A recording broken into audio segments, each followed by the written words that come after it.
What remains after 5 years apart? She calls him a coward. He calls her name. Tonight, one reveal will change everything.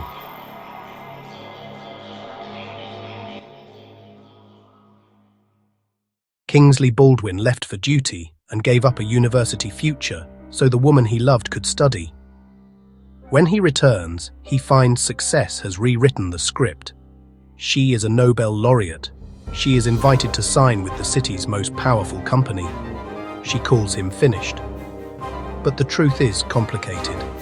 Kingsley is not the same nobody she thinks he is. This is a story about sacrifice, pride, public shaming, and a reveal that forces an entire room to rethink what power really looks like.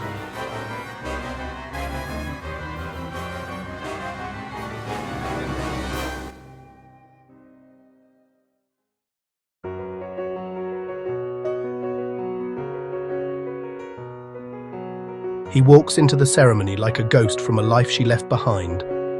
Hannah sees a soldier in old shoes. She sees a ruin of promises. For 5 years he sent money and held a quiet hope. She built a towering legacy, youngest female Nobel Prize winner, the darling of Sinclair Enterprises. At first their reunion is polite, then cruel. She tells him she wants more than the life he can offer. She says she needs a real man. He hears the words he fought to avoid. In that moment, humiliation would be understandable. Instead, Kingsley chooses a different weapon: dignity and strategy.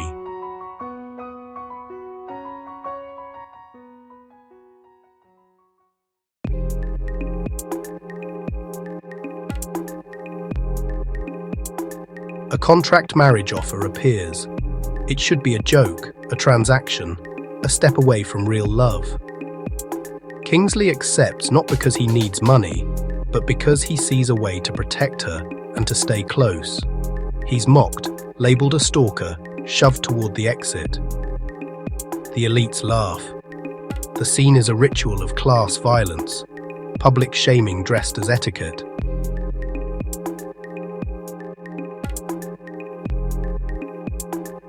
But Kingsley has one simple defense: truth and timing. He predicts a major trade deal minutes before anyone else, saving the energy project of the very elites who humiliated him. They sell in panic. He warns them not to. They lose billions. For a moment, the crowd's certainty falters. The room is a ledger of status. Yet Kingsley quietly holds more cards than anyone sees. He insists on marrying Hannah that night to anchor her safety and her career. They call it a stunt. He calls it a vow. Then the twist. Randall Douglas steps in. Junior Douglas arrives and announces he represents the CEO of King's Corp, the shadow financier behind Hannah's scholarships and funding. The elites who spat on Kingsley now scramble. Suddenly the man they dismissed is backed by the richest ruler in the city.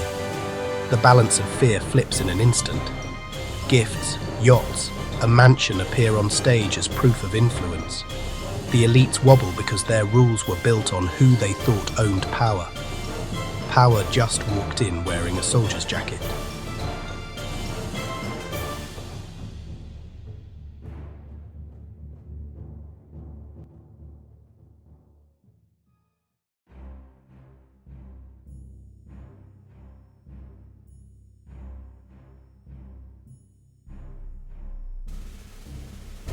The elites believed wealth alone defined worth. They mistook spectacle for substance. Kingsley's return exposes their hollowness. Hannah is not a trophy. She is a product of years of support, but she is also the architect of her own brilliance. The reveal does not erase her achievements, nor does it reduce Kingsley to a prop. Instead, it reframes the argument. Who do you trust when appearances crumble? The CEO's gifts are grand, but they are symbols. The real shift is social. Those who mocked now beg for mercy.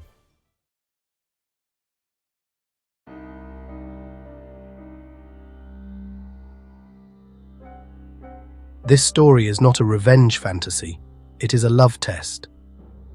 Hannah walked away because she wanted security and status. Kingsley gave up comfort to create a future for her. Both are right, both are wrong, and both are human.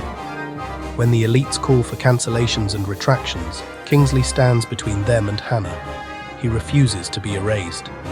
She sees, finally, what his sacrifice meant. She sees his integrity. The scene is small but decisive. He defends her not for praise, but because he promised.